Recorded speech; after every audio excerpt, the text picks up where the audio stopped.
నెల్లూరులోని జిల్లా పరిషత్ కార్యాలయం ప్రాంగణం నందు జరిగిన ఉమ్మడి నెల్లూరు జిల్లా ఇరిగేషన్ అడ్వైజరీ బోర్డు సమావేశం గురువారం జరిగింది.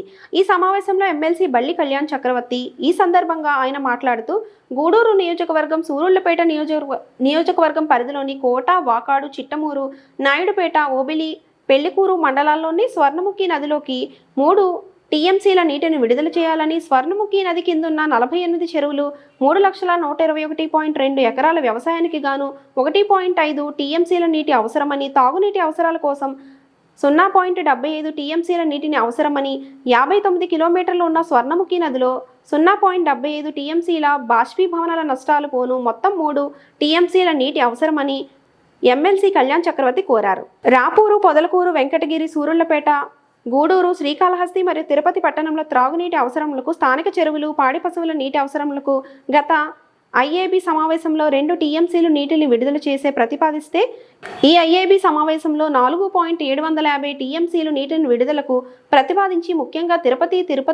తిరుమల నీటి అవసరాల కోసం ఎప్పుడైనా అన్ని వేళలా ఎంత అవసరమైతే అంత నీటిని విడుదల చేయవలసిందిగా ఆదేశాలు జారీ చేసిన ఆంధ్రప్రదేశ్ రాష్ట్ర దేవాదాయ ధర్మాదాయ శాఖ మంత్రివర్యులు శ్రీ ఆనం రామనారాయణ రెడ్డికి ప్రత్యేకమైన ధన్యవాదాలు ఎమ్మెల్సీ బల్లి కళ్యాణ్ చక్రవర్తి తెలియజేశారు. రైతులకు సంబంధించిన ఈ ముఖ్యమైన సమావేశానికి గూడూరు, వెంకటగిరి, సూరూళ్లపేట ఎమ్మెల్యేలు, పాత గూడూరు సబ్ డివిజన్ పరిధిలో ఉన్న నీటి సంఘం ప్రతినిధులు పాల్గొనలేకపోవడంపై గూడూరు డివిజన్లోని రైతులు ఆగ్రహం వ్యక్తం చేస్తున్నారు.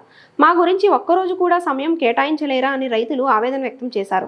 ఈ సమావేశంలో రాష్ట్ర దేవాదాయ ధర్మాదాయ శాఖ మంత్రి ఆనం రామనారాయణ రెడ్డి, సర్వేపల్లి, కావలి, కోవూరు, ఉదయగిరి, నెల్లూరు రూరల్ శాసనసభ్యులు, నెల్లూరు జిల్లా కలెక్టర్ ఓ ఆనంద్, నెల్లూరు జిల్లా ఇరిగేషన్ శాఖ ఉన్నత అధికారులు, జిల్లా నీటి సంఘాల కమిటీ అధ్యక్షులు, కమిటీ సభ్యులు, వివిధ రైతు సంఘాల నాయకులు తదితరులు పాల్గొన్నారు. ముందుగా వేదిక మీద ఉన్న గౌరవ మంత్రివర్యులకి, గౌరవ శాసనసభ్యులకి, గౌరవ కలెక్టర్ గారికి, అలాగే సభకు విచ్చేసిన ప్రతి ఒక్కరికి పేరు పేరుగా ముందుగా నమస్కారం తెలియజేసుకున్నాం. ఈరోజు ఐఏబీ సమావేశంలో ఇంతమంది అధికారులు, ఇంతమంది ప్రజాప్రతినిధులు పాల్గొనడం చాలా సంతోషంగా ఉంది. అయితే మా తిరుపతి జిల్లా నుంచి రైతు సంఘాలకు సంబంధించి అయితేమి, అలాగే ఐఏబీకి సంబంధించి అయితేమి ఎటువంటి డిస్కషన్ అయితే జరగలేదు. అది మేము గతంలో ఉమ్మడి నెల్లూరు జిల్లాలో భాగమైన ఇప్పుడు తిరుపతి జిల్లాకి వెళ్ళాం. తిరుపతి జిల్లాలో ఉన్న ఎప్పుడు నెల్లూరు జిల్లా వాసులుగానే ఫీల్ అవుతుంటాం.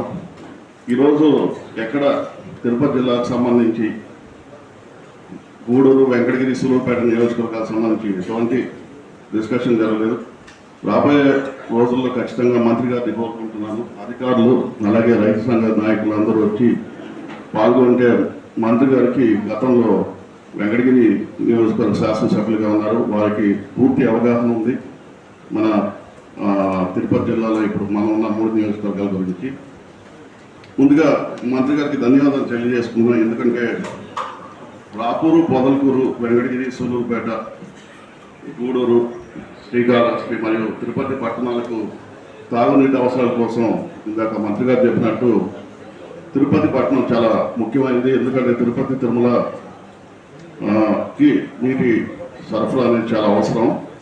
గత ఐఏబీ మీటింగ్లో 2 టీఎంసీలు ఇచ్చారు. ఈ ఐఏబీ మీటింగ్కి 4.75 టీఎంసీ ఇచ్చారు. అంటే 2 ఇంతలు చేసినందుకు ముందుగా మంత్రివర్యులకు ధన్యవాదాలు తెలియజేసుకున్నాను. అలాగే మా గూడూరు నియోజకవర్గం, సూలూరుపేట నియోజకవర్గ పరిధిలోని కోట, వాకాడు, చిట్టమూరు, పెళ్లకూరు, నాయుడుపేట, ఓజిల మండలంలోకి స్వర్ణముఖి నదిలోకి ఇప్పుడు 2 టీఎంసీలు ఇచ్చారండి. కాకపోతే మాకు స్వర్ణముఖి నది కింద ఉన్న 48 చెరువులకి ఇంచుమించు 30,120 ఎకరాలకి వ్యవసాయానికి గాను 1.5 టీఎంసీ నీటి అవసరం ఉంటుంది.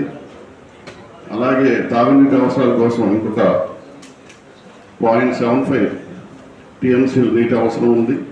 అలాగే 59 కిలోమీటర్ల పొడవున్న ఈ స్వర్ణముఖి నదిలోకి 0.75 ఎవాపరేషన్ లాస్ కింద చూడాల్సి ఉంటుంది. కాబట్టి టోటల్గా ఇప్పుడు ఇచ్చిన 2 టీఎంసీలకు కాకుండా 3 టీఎంసీలకు ఇస్తే అక్కడ ఉన్న రైతులకి, ప్రజలకి అందరికీ బాగుంటారని తెలియజేసుకుంటూ ఈ అవకాశం ఇచ్చిన మంత్రి వారికి మరోసారి ధన్యవాదాలు తెలియజేసుకుంటూ సెలవు తీసుకున్నాను.